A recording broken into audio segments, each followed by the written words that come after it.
Good morning guys. हामी चाहिँ आज चाहिँ हामी दिल्लीबाट आग्रा जाँदैछौँ ताजमहल हेर्नुको लागि।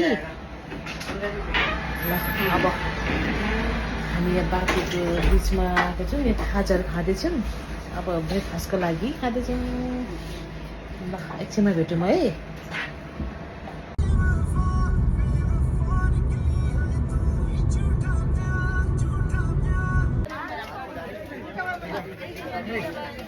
बेटा इधर इधर इधर देखना, ऐसा ऐसा करना। मेरा बेटा है यार, हम लोग से आया है। ल हामीले ताजमहल आइपुग्यौँ। अब ताजमहलको लागि प्रस्थान हुँदैछौँ। उहाँ चाहिँ हाम्रो ड्राइभर छोरा हुनुहुन्छ, हामीले राखेको हायर गरेको है।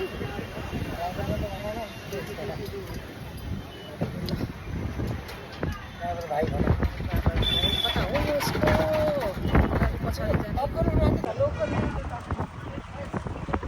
है साथीहरू। यो चाहिँ आग्राको ताजमहल जाने बाटो है। यो ताजमहलभित्र जाँदैछ भन्ने।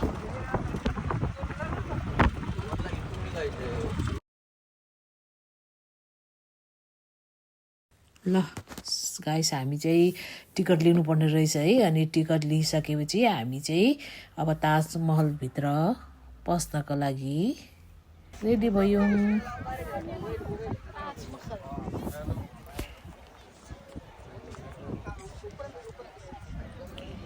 अनि यो ताजमहलभित्र पसेपछि म र मेरो बुढोले चाहिँ सुरुमा त्यो माथिको त्यो ताजमहलको टुप्पो हेऱ्यौँ क्या। यस्तो है आनन्द है।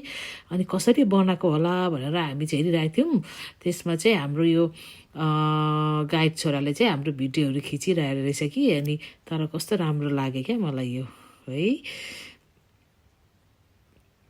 अनि हेर्नु न।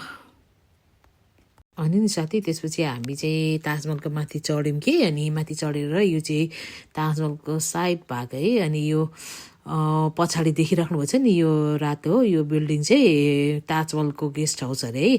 अनि तपाईँहरूले ताजमहल जाँदाखेरि चाहिँ तपाईँहरू गाइड लिएर जानुहोला। अनि गाइडले तपाईँहरूलाई यो सबैको बारेमा भन्छ है। अनि यसको हेर्नु न, मार्बलहरू यति राम्रो छ यहाँ। तपाईँहरू नै नजिकबाट हेर्नुहोस् है यसलाई चाहिँ।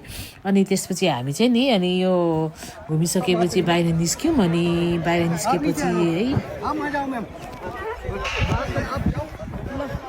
अब हामी चाहिँ ताजमहल घुमिसक्न आँट्यौँ। यहाँको चाहिँ टेम्परेचर चाहिँ 44 डिग्री छ।